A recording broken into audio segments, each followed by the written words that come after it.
Hello, my name is Bill Downs, your favorite BJCP judge, owner and webmaster of www.homebrewnews.com. Welcome to my office in Durango, Colorado, the heart and soul of the homebrewing news. Today we're going to talk about the BJCP ScoreSheet and how to fill it out. Now, before I cut to the intro track, let me tell you about this. I have talked to a couple of different master judges that give the BJCP tasting exam and found out exactly what they are expecting. So that's what this program is all about.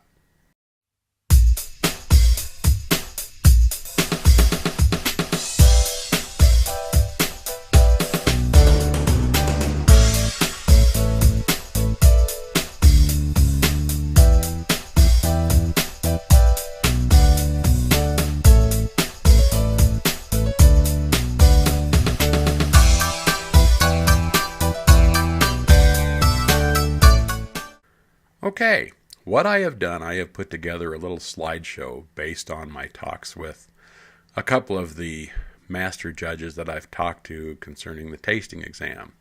Those people shall remain anonymous, but this is what they are expecting when you fill out a BJCP score sheet, and you probably need to fill out the BJCP score sheet every time like this if you are going to be judging in a competition.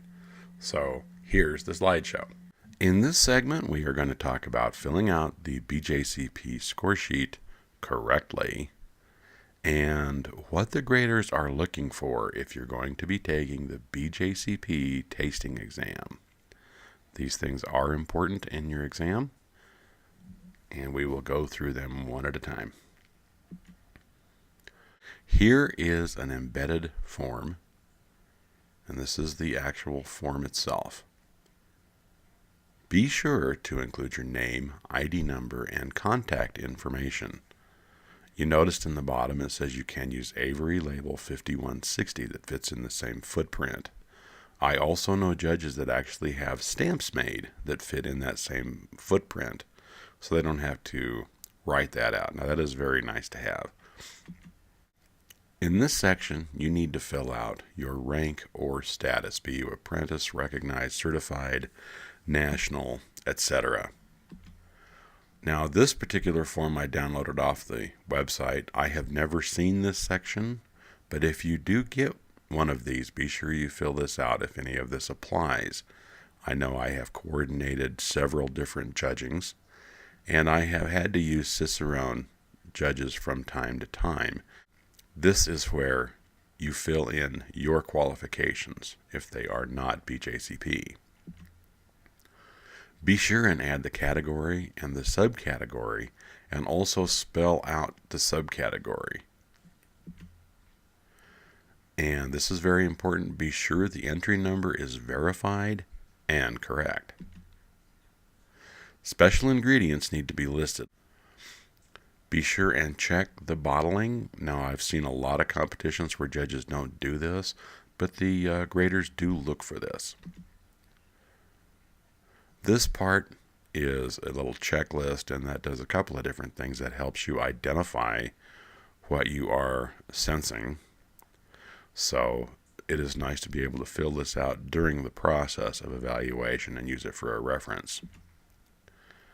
I don't always see this part checked, but it is nice to see, especially when you get into the intangibles, what the judges think of your beer. And like I said, don't see this checked all the time, but if you are taking the exam, fill it in.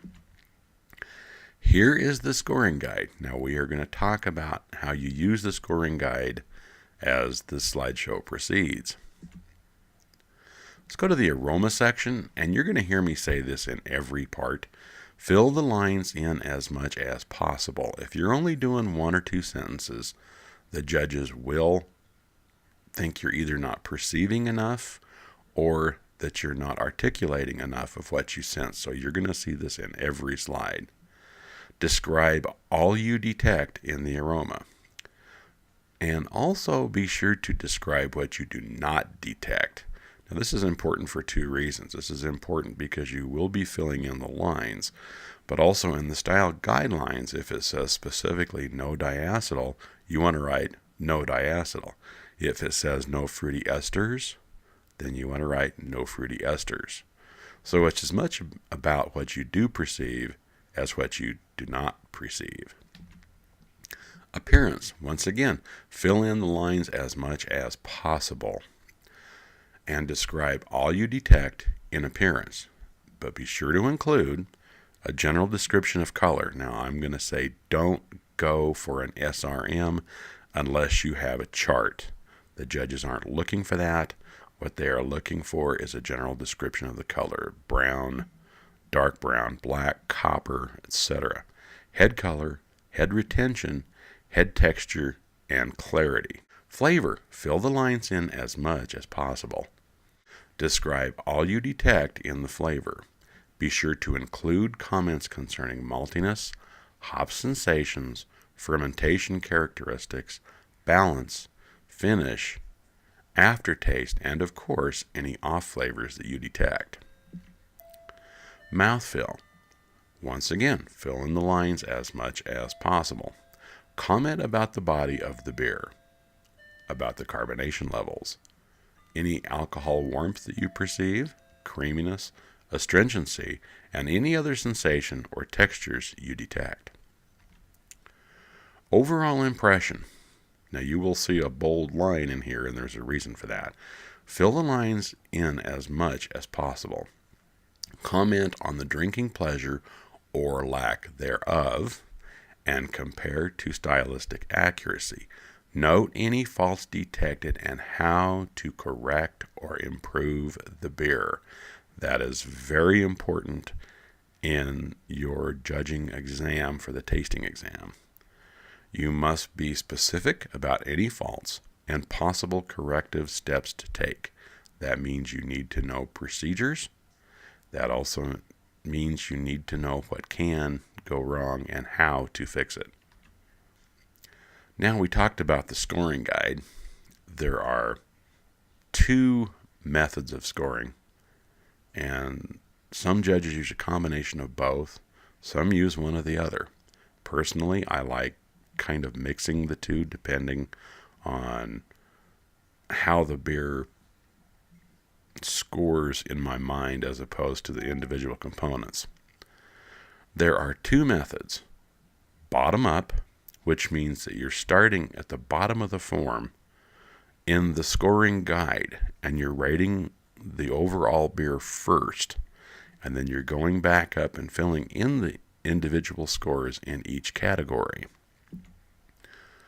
The other method is top down, which means you're starting at the top of the form, filling in the individual categories, coming up with an overall score, and then manipulating the individual scores to match what your overall score or what your desired overall score is. And there you have it. That is basically what the judges will be looking for on the BJCP tasting exam. Thank you for looking at this particular series, this 5-part series. This was kind of a cutting my teeth kind of thing on here. We are going to start doing some instructional videos, some demonstrations, and that kind of thing in the future. And I also have a new book coming up. I have collected stories, some of which are personal friends of mine, acquaintances. I know many homebrewers in many places. But I also went on Facebook and Twitter and LinkedIn and got some stories from brewers that were pretty exceptional. The name of the book is A Ton, T-U-N, of Stories, suggested to me by one of my website members. Anyway, I encourage you to check out my website, www.homebrewnews.com. And if you'd like to cruise the articles a bit, see what they look like in advance, if you go to homebrewnews.com/articles, there is a teaser line from each article that will kind of give you an idea what the article's all about. So thank you for watching these, and watch for future presentations. Thank you.